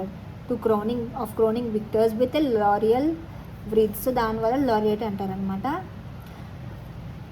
నోబెల్ ప్రైజ్ ఎన్ని ఫీల్డ్స్లో ఇస్తారు అంటే టోటల్ 6 ఫీల్డ్స్లో ఇస్తారనమాట. ఎవరిస్తారంటే వెనిజులా డెమోక్రసీ ఫైట్, సారీ ఇది వేరేది. అన్నీ నార్మల్గా అన్నీ ఇచ్చేది నార్వే ఆస్లో వాళ్ళే ఇస్తారనమాట. ఒక్కటి మాత్రం పీస్ ఒక్కటి నార్వే ఆస్లో వాళ్ళు ఇస్తారనమాట. ఇక్కడ రాస్తాను. నోబెల్ ప్రైజ్ గెలిచిన వాళ్ళని ఏమంటారు? లారియట్ అంటారు. సో నోబెల్ ప్రైజ్ ఎన్ని ఫీల్డ్స్లో ఇస్తారంటే టోటల్ 6 ఫీల్డ్స్లో ఇస్తారు. ఈ 6 ఫీల్డ్స్లో పీస్ ఉంటుంది కదా, పీస్ మాత్రం నార్వే ఆస్లో వాళ్ళు ఇస్తారు. మిగతా రిమైనింగ్ 5 ఏవైతే ఉన్నాయో అవి స్టాక్హోమ్ స్వీడన్ వాళ్ళు ఇస్తారనమాట. సో నార్వే ఆస్లో వాళ్ళు ఇచ్చేది ఓన్లీ పీస్ ఒకటి ఇస్తారు. నార్వే ఆస్లో వాళ్ళు 5 ఫీల్డ్స్లో ఇస్తారు. టోటల్ 6 ఫీల్డ్స్ కదా. ఏమేమి ఫీల్డ్స్ ఇవి అంటే ఒకటి పీస్, మరియా కరీనా తిను రీసెంట్గా డొనాల్డ్ ట్రంప్కి తను ఇచ్చేస్తుంది పీస్ ప్రైజ్ అని కూడా న్యూస్లో వచ్చింది కదా. సో గుర్తుపెట్టుకొని దీని ఇంపార్టెంట్ అవుతుంది. కానీ వాళ్ళు ఏం చెప్పారంటే నోబెల్ ప్రైజ్ కమిటీ వాళ్ళు ఏం చెప్పారు, అలా ఓన్లీ ప్రైజ్ మాత్రమే ఇవ్వచ్చు, కాకపోతే నేమ్ మాత్రం చేంజ్ అవ్వదు. డొనాల్డ్ ట్రంప్కి నేమ్ ఇవ్వలేము అలా చెప్తారు కదా. ఓన్లీ ప్రైజ్ మనీ మాత్రం ఇవ్వచ్చు, కానీ నేమ్ మాత్రం తన పేరే ఉంటుంది అని చెప్పారు. So peace related Maria Corina. So ఇది ఎవరు ఇచ్చినట్టు? ఇప్పుడు నార్వే ఆస్లో వాళ్ళు ఇచ్చినట్టు అనమాట. మిగతా 5 ఏది అంటే ఏ ఫీల్డ్స్లో ఇస్తారని కూడా అడగవచ్చు. సో పీస్ ఇచ్చారు. మెడిసిన్లో ఇస్తారనమాట. తిను ఎందుకు వచ్చింది తినకి అవార్డ్ పీస్ ప్రైజ్ అంటే తిను వెనిజువలాలో డెమోక్రసీ ఫైట్ చేసిందనమాట. వెనిజువలాలో డెమోక్రసీ ఫైట్ చేసినందుకు మరియా కరీనాకి పీస్ ప్రైజ్ ఇచ్చారనమాట నార్వే ఆస్లో వాళ్ళు. మిగతావి స్టాక్హోమ్ స్వీడన్ వాళ్ళు ఇస్తారు కదా. అందులో ఒకటి మెడిసిన్ ఆర్ ఫిజియాలజీకి ఒకటి ఇస్తారనమాట. ఎవరికి ఇచ్చారు అంటే ముగ్గురికి ఇచ్చారు. గుర్తుపెట్టుకోండి నేమ్స్: మ్యారీ ఈ బ్రంకోవ్, Fred Ramsdell, Shimon సగుకూచి.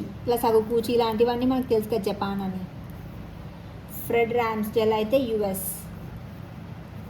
Marry Brunkow కూడా యుఎస్. వీళ్ళిద్దరు యుఎస్ అనమాట. So Mary Brunkow, Fred Ramsdell, Shimon Sakaguchi, వీళ్ళ ముగ్గురికి దేని మీద వచ్చిందంటే మెడిసిన్ ఫిజియాలజీ మీద వచ్చింది. వీళ్ళు దేనివల్ల వచ్చిందంటే రెగ్యులేటరీ టీ సెల్స్ ఉంటాయి కదా, ట్రెగ్స్ అంటారు. రెగ్యులేటరీ టీ సెల్స్ని ట్రెగ్స్ అంటారు. దాని మీద వచ్చిందనమాట. వీళ్ళు ఏం చేశారంటే పెరిఫెరల్ ఇమ్యూన్ టాలరెన్స్ గురించి చేశారనమాట. పెరిఫెరల్ ఇమ్యూన్ టాలరెన్స్ గురించి డిస్కవర్ చేసినందుకు ఇవి ఎలా హెల్ప్ అవుతున్నాయి పెరిఫెరల్ ఇమ్యూన్ టాలరెన్స్ మీద అని. ఈ రెగ్యులేటరీ టీ సెల్స్తో పాటు ఇంకా FOXP3 జీన్, ఈ రెండు ఎట్లా హెల్ప్ అవుతుంది పెరిఫెరల్ ఇమ్యూన్ టాలరెన్స్కి అనే దాని మీద మెడిసిన్లో ఎవరికి వచ్చింది అంటే మెడిసిన్ ఇంకా ఫిజియాలజీ ఆ ఫీల్డ్లో ఎవరికి వచ్చింది అంటే వీళ్ళ ముగ్గురికి వచ్చింది. ఎవరెవరికి ఇది ఇంపార్టెంట్ వాళ్ళది స్టేట్ కూడా వాళ్ళ కంట్రీ కూడా గుర్తుపెట్టుకోండి. మ్యారీ బ్రంకో, ఫ్రెడ్ రామ్స్డెల్, షిమాన్ సగుకూచి, ఇతను జపాన్, వీళ్ళిద్దరు యుఎస్ అనమాట. పెరిఫెరల్ ఇమ్యూన్ టాలరెన్స్ మీద వచ్చింది వీళ్ళకి. ఇది 1. ఇంకొకటి ఏంటంటే కెమిస్ట్రీలో ఎవరికి వచ్చింది అంటే Susumu Kitagawa, Richard Robson, Omar M Yaghi. Susumu Kitagawa, Richard Robson, Omar M Yaghi, వీళ్ళ ముగ్గురికి దేని గురించి వచ్చిందంటే కెమిస్ట్రీలో మెటల్ ఆర్గానిక్ ఫ్రేమ్వర్క్ దాని మీద వచ్చిందనమాట. Susumu Kitagawa, Richard Robson, Omar Yaghi వీళ్ళ ముగ్గురికి. తర్వాత ఫిజిక్స్ దాంట్లో ఎవరికి వచ్చింది అంటే John Clarke, Michel H Devoret, John Michel అవే ఉంటాయి. John Clarke, Michel H Devoret, John M Martin వీళ్ళు ముగ్గురు యూఎస్ వాళ్ళే అనమాట. సో వీళ్ళకి దేని మీద వచ్చిందంటే క్వాంటమ్ కంప్యూటింగ్ మీద వచ్చింది. ఫిజిక్స్కి quantum computing, metal organic framework ఏమో కెమిస్ట్రీలో, అదేమో పెరిఫరల్ ఇమ్యూన్ టాలరెన్స్ కదా. సో ఈ ఫిజిక్స్లో జాన్ మైకెల్ గుర్తుపెట్టుకోండి, John Clarke, Michel Devoret, John Martins, వీళ్ళ ముగ్గురికి ఫిజిక్స్లో వచ్చింది. క్వాంటమ్ కంప్యూటింగ్లో సబటామిక్ క్వాంటమ్ కంప్యూటింగ్ మీద వచ్చింది. లిటరేచర్ కూడా. సో ఫస్ట్ది పీస్ అయిపోయింది, ఫిజిక్స్ అయిపోయింది, కెమిస్ట్రీ అయిపోయింది, మెడిసిన్ అయిపోయింది, మెడిసిన్ ఆర్ ఫిజియాలజీ. ఇప్పుడు లిటరేచర్లో కూడా ఇస్తారనమాట. మ్యాథ్స్లో ఇవ్వరు, గుర్తుపెట్టుకోండి, ఏ ఫీల్డ్లో ఇవ్వరు అని కూడా అడగవచ్చు. మ్యాథ్స్లో ఇవ్వరు, లిటరేచర్లో ఇచ్చారు. లిటరేచర్లో లాజ్లో కర్జాహోర్కాయ్, ఇది హంగేరియన్ అనమాట. ఇతను హంగేరియన్, ఇతను సెకండ్ హంగేరియన్ అనమాట, గుర్తుపెట్టుకోండి. లాజ్లో క్రస్కో హంగేరియన్ రైటర్ ఇతను. ఇంకా ఎకనామిక్స్కి Aghion Howitt model creative destruction మీద ముగ్గురికి ఇస్తారు. ఇది కూడా Joel Mokyr, Philippe Aghion, Peter హోవిట్.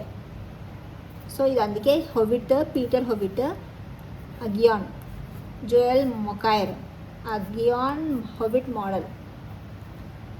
జోయల్గా ఉంటాడు, అగియాన్ పీటర్ హోవిట్, జోయల్ ముగ్గురికి ఇస్తారనమాట ఎకనామిక్స్లో.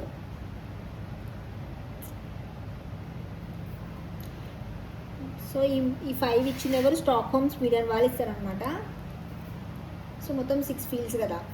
సో ఈ నోబెల్ ప్రైజ్ అనేది ఫస్ట్ ప్రైజ్ ఎప్పుడు వచ్చింది అంటే, నోబెల్ ప్రైజ్ స్టార్ట్ చేసింది 1895 అప్పుడు స్టార్ట్ చేస్తారు, కానీ ఫస్ట్ ప్రైజ్ ఇచ్చింది 1901లో ఫస్ట్ ప్రైజ్ వస్తుంది. ఎకనామిక్స్ లేకుండా అప్పటి వరకు 5 ఫీల్డ్స్లోనే ఉండే. ఎకనామిక్స్ స్టార్ట్ చేసింది ఎప్పుడు, యాడ్ చేసింది ఎకనామిక్స్ లేటర్ ఆన్ యాడ్ చేస్తారు అనమాట. 1968లో యాడ్ చేస్తారు economics by Sweden central bank. Sweden central bank వాళ్ళు స్టార్ట్ చేశారు అన్నమాట ఎకనామిక్స్ ఇవ్వడం. వీళ్ళకి నోబెల్ ప్రైజ్ వస్తే ఎంత అమౌంట్ వస్తుంది అంటే 11 మిలియన్ వస్తుంది.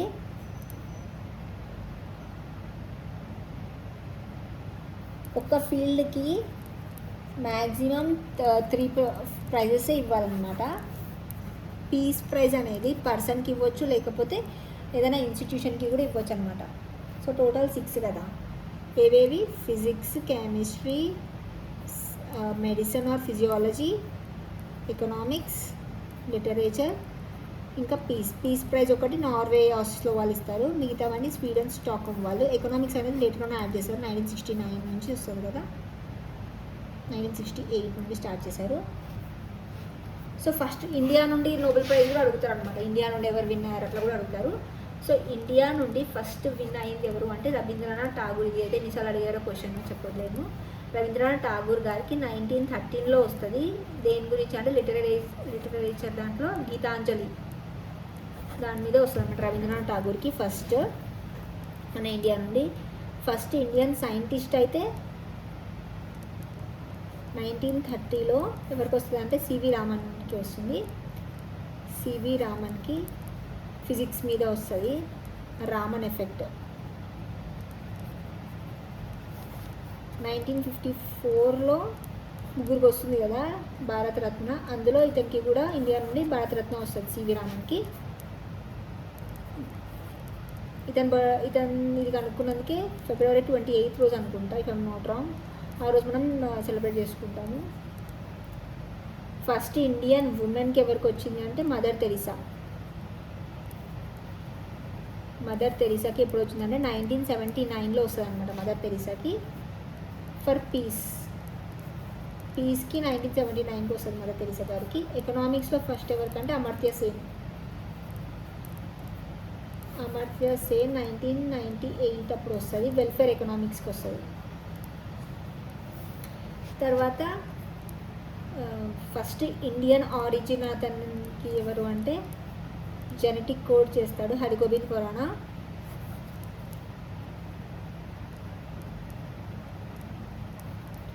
హర్గోబింద్ ఖురానా 1968లో వస్తుంది. తర్వాతనే 1979లో మదర్ తెరీసాకి వస్తుంది. 68-79 జెనెటిక్ కోడ్ వల్ల వస్తుంది హర్గోబింద్ ఖురానాకి. తర్వాత రీసెంట్ టైంలో అయితే 2019లో Abhijit Banerjee, 2019లో Abhijit Banerjee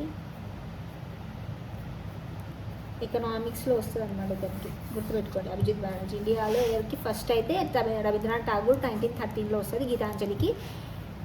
CV రామన్కి 1930లో first Indian సైంటిస్ట్కి అయితే ఇది రామన్ ఎఫెక్ట్. 1954లో ఇతనికి భారతరత్న అవార్డు వస్తుంది. ఈ ఫస్ట్ ఇండియన్ ఉమెన్కి అయితే మదర్ తెరీసా 1979లో. 1968 అయితే హర్గోబింద్ ఖురానా జెనెటిక్ కోడ్కి.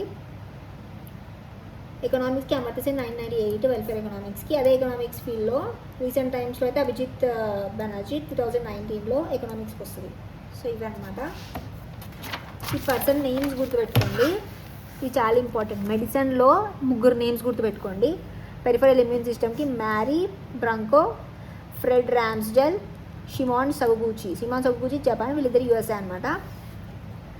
కెమిస్ట్రీలో అయితే సుసుము కితగావా, రిచార్డ్ రాబ్సన్, ఓమరెం కాగి, వీళ్ళు 3కి మెటల్ ఆర్గానిక్ ఫ్రేమ్వర్క్ మీద వస్తుంది. ఫిజిక్స్లో అయితే జాన్ మైకల్, ఫిజిక్స్ జాన్ క్లార్కే, మైకెల్ హెచ్ డెవెనార్, జాన్ ఎం మార్టిన్, వీళ్ళు 3 యూఎస్ఏ నుంచి సబాటమిక్ క్వాంటమ్ కంప్యూటింగ్ మీద వస్తుంది. లిటరేచర్లో అయితే లాజ్లో క్రజ్నాకై, ఇతను సెకండ్ హంగేరియన్ అతను. ఎకనామిక్స్లో ఎవరికి వస్తుంది అంటే అగియాన్ హోవిట్ మోడల్ అనమాట. అగియాన్ హోవిట్ ఇంకా జోయల్ 3కి వస్తుంది ఎకనామిక్స్లో. Creative destruction.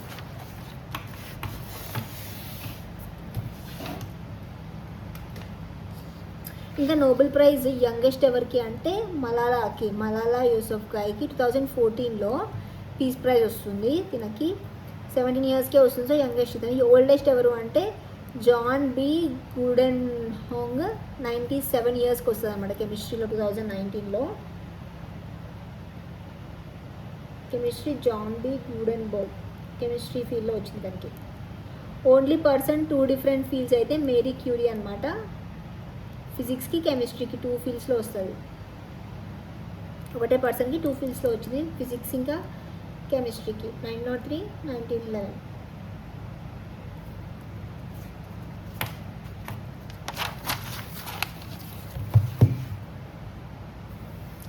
When did the Indian National Congress observe the Independence Day before getting actual independence and hoist the national flag at different venues? అంటే పూర్ణ స్వరాజ్ రెజల్యూషన్ని 1929 డిసెంబర్ రోజు లాహోర్ సెషన్లో పాస్ చేస్తారనమాట. రెజల్యూషన్ ఐఎన్సీ వాళ్ళు.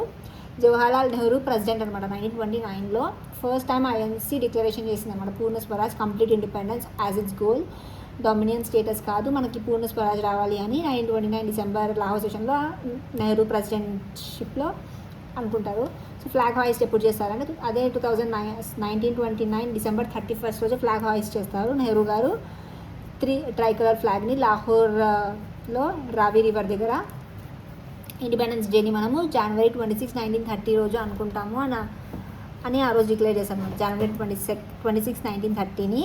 అందుకే మనము జనవరి 26, 1950 రోజు మనం ఆ రోజే పెట్టుకుంటాం కదా. ఈ డేట్ పెట్టుకొని ఆ రోజు సెలబ్రేట్ చేసుకుంటాం అనమాట. అందుకే కాన్స్టిట్యూషన్ మనము ఆ రోజు అడాప్ట్ చేసుకుంటాం కదా. కాన్స్టిట్యూషన్ మనం to pledge to fight for complete freedom from this day రోజు అనుకుంటారు అన్నమాట ఎన్సీ వాళ్ళు.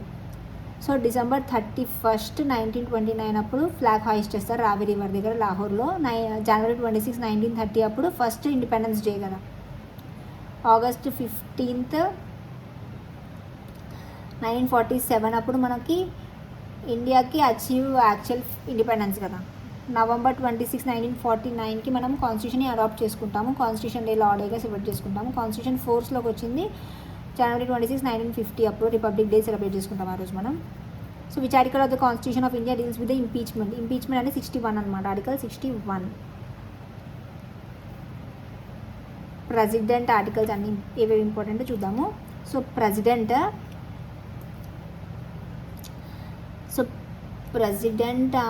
అంటే 52 అనమాట, article 52 deals with the president. 60 ఏమో ఓత్ ప్రెసిడెంట్ది. మనకి ఇంచుమించు ఐడియా ఉండాలి ఎక్కడ ఉంటుంది, ఏ ఏరియాస్లో అంటే పెట్టేయచ్చు అనమాట. 5th అయితే కాదు. సో 60 అనేది ఓత్ ఆఫ్ ద ప్రెసిడెంట్ గురించి. 61 ఏమో ఇంపీచ్మెంట్. 72 చాలా important, pardoning power of the president 72. 111 ఏమో assent to the bill veto power గురించి. 123 ఏమో ఆర్డినెన్స్ గురించి. 143 ఏమో సుప్రీంకోర్టుకి కన్సల్ట్ అవ్వచ్చు అని, power of the president to consult supreme court. ఇది చాలా ఇంపార్టెంట్. ఏది ఎక్కువ ఇంపార్టెంట్ ప్రెసిడెంట్ పవర్స్లో అంటే 143 అనమాట, టు కన్సల్ట్ సుప్రీంకోర్టు 143. 123 ఏమో ఆర్డినెన్స్. 111 ఏమో assent to the bill. 72 pardoning power. 61 impeachment. 52 ఏమో ప్రెసిడెంట్. ఇవి చాలా ఇంపార్టెంట్ అనమాట. 60 ఓత్. ప్రిసైడ్ ఎవరైతే ఓత్ అడ్మినిస్ట్రేట్ చేసేది సిజేఐ కదా. ఇంకా ఎలక్షన్ది కూడా డిఫరెంట్ ఉంటుంది ప్రెసిడెంట్ది. ఎలక్షన్ కాలేజ్ అవి ఉంటుంది కదా. సో 54 ఎలక్షన్ కాలేజ్ గురించి, ఎలక్టోరల్ కాలేజ్. 58 క్వాలిఫికేషన్ అంటే 35 years ఉండాలి గవర్నర్కి, వైస్ ప్రెసిడెంట్కి 35 years ఉండాలి. 30 అయితే రాజ్యసభ కానీ లెజిస్లేటివ్ కౌన్సిల్కి కానీ, అదే 25 అయితే లోక్సభకి, ఇంకా ఎమ్మెల్యేస్కి, అసెంబ్లీకి అయితే 25 ఉండాలి. 21 అయితే పంచాయత్ స్థాన్కి కదా. సో 65 అనేది vice president, act as president, vacancy, death, resign, removal అంతా 65 చెప్తుంది అనమాట. సో 61 ఇది 65. ఇంపీచ్మెంట్ అనేది 61, president remove only for violation of the constitution అనేది చెప్తుంది అనమాట. కాన్స్టిట్యూషన్లో ఏం చెప్తుంది, వయలేట్ చేస్తే కాన్స్టిట్యూషన్ అప్పుడు రిమూవ్ చేయాలని చెప్తుంది అనమాట. అది ఒక్కడే చెప్తుంది కానీ క్లారిటీ ఏమి ఉండదు అనమాట అది ఏంటనేది. ఇది ఎట్లా ఇంపీచ్మెంట్ ఎలా ప్రొసీజర్ కూడా చాలా డిఫరెంట్గా ఉంటుంది. ఇంపీచ్మెంట్ ఎవరైనా హౌస్ స్టార్ట్ చేయవచ్చు. ఒకవేళ లోక్సభ స్టార్ట్ చేసింది అనుకో, లోక్సభ తర్వాత ఎవరైనా స్టార్ట్ చేయవచ్చు. ప్రెసిడెంట్ది 14 days రిటర్న్ నోటీస్ ఇవ్వాలి ఫస్ట్. ఇచ్చాక స్టార్ట్ చేస్తారు. స్టార్ట్ చేశాక ఎట్లా స్టార్ట్ చేస్తారు అంటే 1/4 of the total members of the house start చేయవచ్చు. తర్వాత అది 2/3 members పాస్ చేస్తే అప్పుడు వేరే హౌస్ నుంచి మళ్ళీ 2/3 members పాస్ చేస్తే అది మళ్ళీ అప్పుడు ప్రెసిడెంట్ రిమూవ్ చేస్తారనమాట. సో ఇంపీచ్మెంట్ అనేది ఆర్టికల్ 61 అనమాట. Which was the site where the Indus valley civilisation was first discovered అంటే హరప్పా అనమాట. హరప్పాని అక్కడ ఫస్ట్ డిస్కవర్ చేస్తారు కాబట్టి దాన్ని ఇండస్ వ్యాలీ సివిలైజేషన్ని హరప్పన్ సివిలైజేషన్ అని కూడా అంటారు అనమాట. ఇండస్ రివర్ దగ్గర ఉంటుంది కాబట్టి దాన్ని ఇండస్ వ్యాలీ సివిలైజేషన్ కూడా అంటారు. ఇండస్ వ్యాలీ సివిలైజేషన్ని ఫస్ట్ 1921లో హరప్పా దగ్గర డిస్కవర్ చేస్తారు. ఎవరు అంటే దయారాం సహాని అనమాట. రావి రివర్ దగ్గర, పంజాబ్లో, ఇప్పుడు పాకిస్తాన్లో ఉంది అది రావి రివర్. రివర్ కూడా ఇంపార్టెంట్. రావి రివర్ దగ్గర. సెకండ్ మొహంజోదారోని డిస్కవర్ చేస్తారు. మొహంజోదారోలో ఇంపార్టెంట్ ఏముంటుంది, great bath, dancing girl, mound of the death, ఇవన్నీ బ్రౌన్స్ మౌంట్ ఆఫ్ ద డెత్ ఇవన్నీ ఉంటాయి అన్నమాట. 1922లో నెక్స్ట్ ఇయర్ 1921 ఇది 1922. ఇక్కడేమో ఆర్డి బ్యానర్జీ అనమాట. ఇది సింధ్ రివర్ దగ్గర పాకిస్తాన్లో. ఇది కూడా సింధ్ పాకిస్తాన్, రివర్ అయితే ఇండస్. హరప్పానేమో రావి రివర్ దగ్గర, ఇదేమో ఇండస్ రివర్ దగ్గర.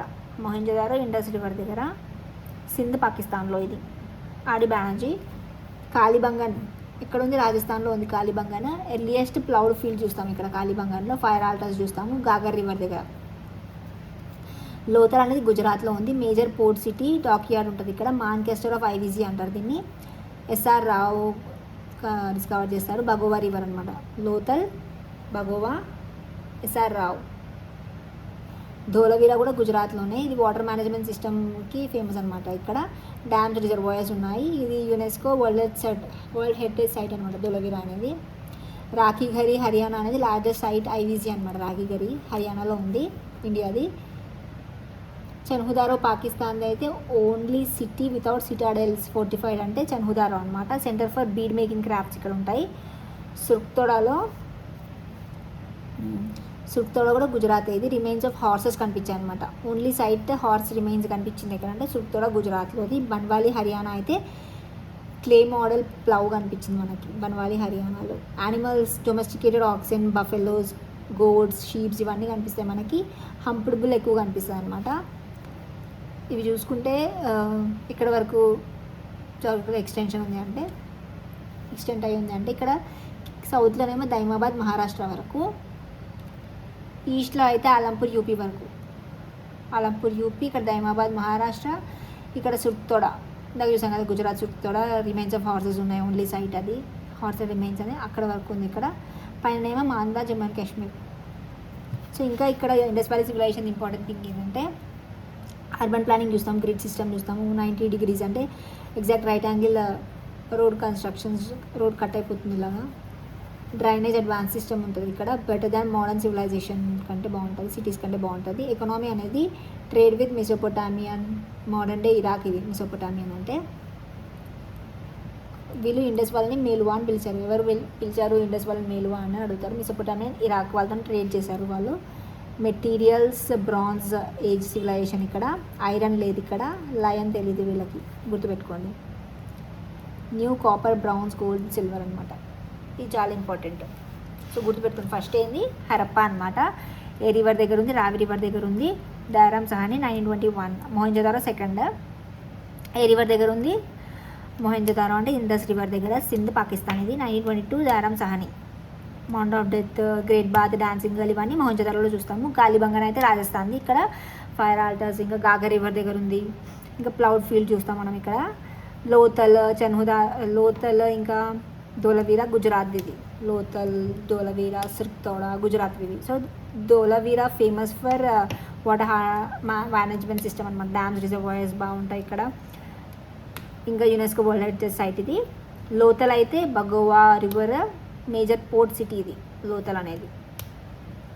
ధోలవీరా ఏమో వాటర్ మేనేజ్మెంట్ సిస్టమ్కి, లోతల్ ఏమో Bhogava river major port city, Manchester of IBC. Lothal river చెప్పాను, ఎస్ఆర్ రావు అనమాట. డాక్యార్డ్ అది అంటే కూడా లోతల్ అయినాను, లోతల్. సో రాఖీగరి అనేది లార్జెస్ట్ ఐబీసీ అనమాట ఇండియాది, హర్యానాలో ఉంది ఇది. చన్హుదారో అయితే పాకిస్తాన్లో ఉంది. ఓన్లీ సిటీ వితౌట్ సిటాడెల్ అనమాట. సీ ఇది చన్హుదారో సీ కదా, ఇది సిటాడెల్ ఉండదు, దానికి ఫోర్టిఫైడ్ ఉండదు. బీడ్ మేకింగ్ క్రాఫ్ట్స్ అని చూస్తాం అక్కడ మనం, పాకిస్తాన్ ఇది. సిర్క్తోడా కూడా గుజరాత్ ఇది. ఇక్కడ only site where horse remains are found అనమాట. ఇక్కడ ఫౌండ్ సిర్క్తోడా. బండ్వాలి ఇది హర్యానాది. ప్లౌది క్లే మోడల్ చూస్తాం మనం ఇక్కడ. యానిమల్స్ చూసాం అంతా. So who commented just as a cart cannot run with a single wheel, so to cannot governance by run by a single person. ఒకరే అంతా చూసుకోలేదని ఎవరు చెప్పారంటే కౌటిల్య, చాణక్య చెప్పారనమాట. పిఎం కానీ చీఫ్ అడ్వైజర్ అనమాట చంద్రగుప్త మౌర్యకి. ఇతను ఏం చెప్పారంటే సప్తాంగ థియరీని తీసుకొచ్చారనమాట. 7 సప్తాంగ థియరీ అంటే 7గా డివైడ్ చేస్తారనమాట. ప్రతి ఒక్క దానికి ఒక హెడ్ లీడర్ని పెట్టారనమాట. స్వామి అంటే కింగ్ అనమాట. అమత్య అంటే మినిస్టర్స్ అనమాట అతని దగ్గర. అది వాళ్ళు ఐస్ లాగా వర్క్ చేస్తారు, బ్యూరోక్రాట్స్ అనమాట. జానపద అంటే టెరిటరీకి హెడ్ అనమాట, పీపుల్ వాళ్ళు. దుర్గా అంటే ఫోర్ట్, కోశ అంటే ట్రెజరీ, దందా అంటే ఆర్మీ అనమాట, జస్టిస్, మిత్ర అంటే అలైజ్. ఇవన్నీ ఉండాలి. సప్తాంగ థియరీని చెప్పింది ఎవరు అని కూడా అడుగుతారనమాట. కౌటిల్య, చాణక్య అనమాట. రాజా దగ్గర కౌన్సిల్ ఆఫ్ మినిస్టర్స్, మంత్రి పదవి ఉండాలి అని చెప్తారు తను.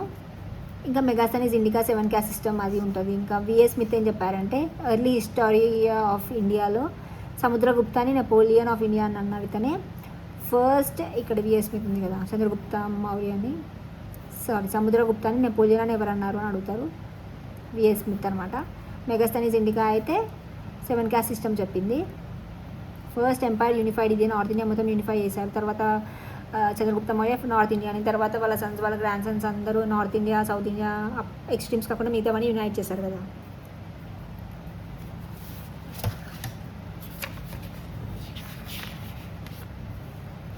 సో ఎలిఫెంటా కేవ్స్ ఎక్కడ ఉన్నాయి అని అడుగుతారు, ఇక్కడ అడిగారు. సో మహారాష్ట్రలో ఉందన్నమాట. Elephanta caves which contain a collection of rocket stone sculptures mainly dedicated to lord Shiva situated in Maharashtra అనమాట.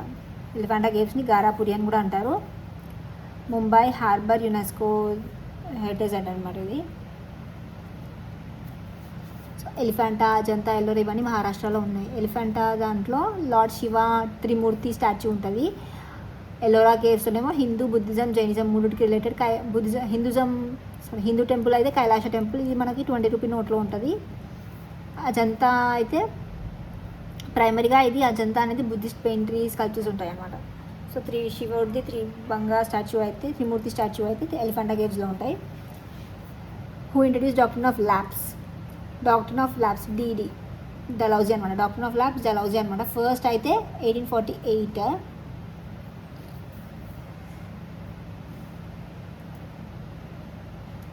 So doctrine of lapse Dalhousie 1848 first సతారాలో చేస్తారు. తర్వాత ఝాన్సీ 1853లో, సంబల్పూర్, ఉదయపూర్, నాగ్పూర్ కంటిన్యూస్గా. ఫస్ట్ ఏది అని అడుగుతారు.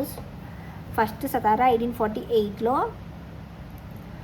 తర్వాత 1853లో ఝాన్సీ. 48 సతారా, 53 ఝాన్సీ, తర్వాత సంబల్పూర్, ఉదయపూర్, నాగ్పూర్ ఇవన్నీ.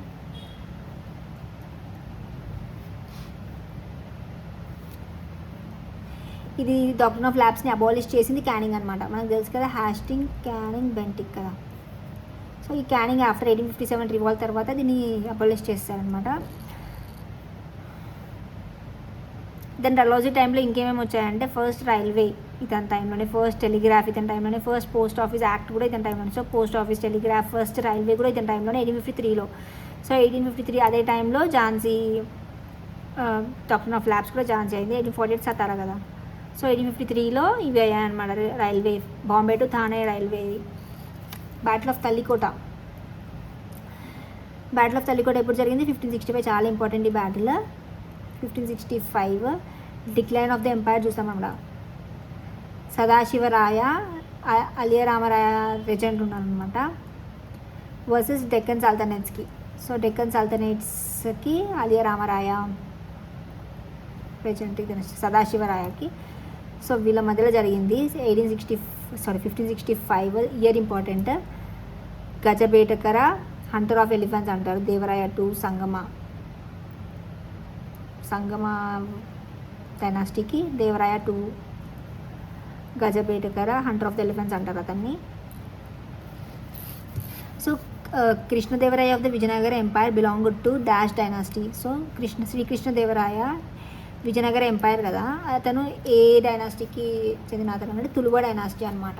సో SSTA గుర్తుపెట్టుకోండి, SSTA. సంగమ, సలువ, తులువ, అరవిడు. SSTA సంగమ, సలువ, తులువ, అరవిడు. ఈ తులువ డైనాసిటీకి శ్రీకృష్ణదేవరాయ కదా. సో సంగమ డైనాసిటీకి ఎవరెవరు అంటే హరిహర బుక్కరాయ అంటాం కదా. సో అది సంగమ. సలువ అయితే సలువ నరసింహదేవరాయ. తులువ అయితే తులువ నరసనాయక శ్రీకృష్ణదేవరాయ గ్రేటెస్ట్ రూలర్ అనమాట.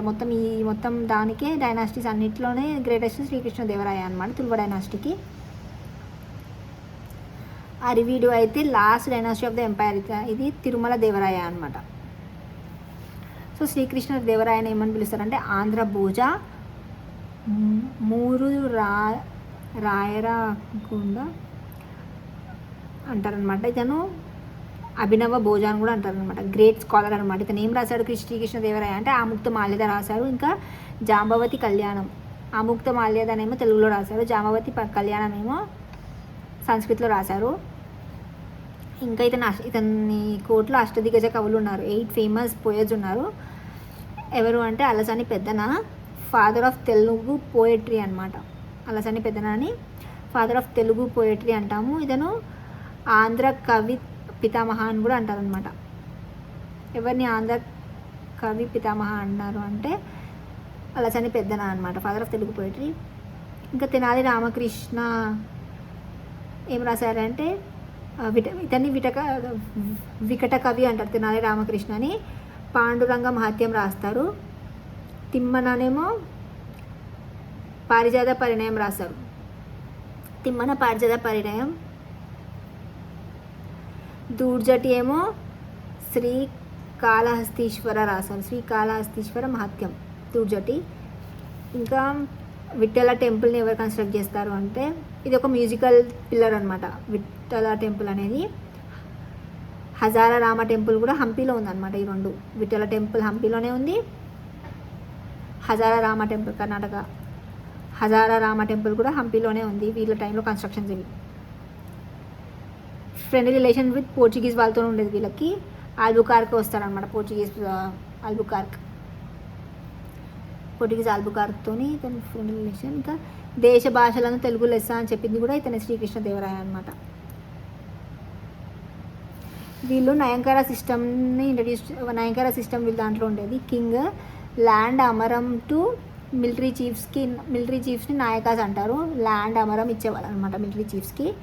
ఇన్ రిటర్న్ వాళ్ళు to maintain their army for the king అనమాట. అయంగార సిస్టమ్ అంటే Ayagars a body of 12 functionaries అనమాట. అయంగార్స్ అంటే 12 మెంబర్స్ ఉంటారు. Looked after the village administration. Nayankara system అంటే నాయకాస్కి ల్యాండ్ ఇవ్వడం, మిలిటరీ వాళ్ళు చూసుకునే వాళ్ళకి కదా. అయ్యగారు అంటే ఒక విలేజ్లో 12గా డివైడ్ చేస్తారంట ఫంక్షనరీస్ని. హెరిడిటరీ పొజిషన్స్ ఉంటాయి అవి. రెవెన్యూ అయితే standard land tax 1/6 of the produce ఇవ్వాలన్నమాట. 1565లోనే బ్యాటిల్ ఆఫ్ తల్లికోట అలియ రామరాయ సదాశివరాయ ఢిల్లీ సల్తనట్స్తో అయిందనమాట.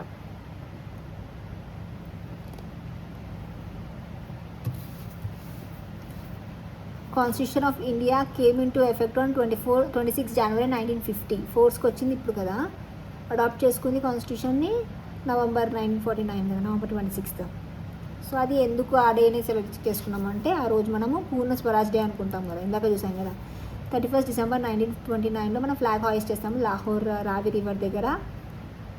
నెహ్రూ గారు చేస్తారు. తర్వాత 26 జనవరి 1930 ఆ రోజే అనుకుంటాం ఇండిపెండెన్స్ డేగా అనుకోవాలి, పూర్ణ స్వరాజ్ డే. కానీ ఆగస్ట్ 15, 1947 ఇండిపెండెన్స్ యాక్చువల్గా వస్తుంది. 26 నవంబర్ ఏమో మనం కాన్స్టిట్యూషన్ అడాప్ట్ చేసుకుంటాం. 26 జనవరి మనకి కాన్స్టిట్యూషన్ ఫోర్స్లోకి ఎఫెక్ట్కి వస్తుంది. రిపబ్లిక్ డే లాగా సెలబ్రేట్ చేసుకుంటాం మనం.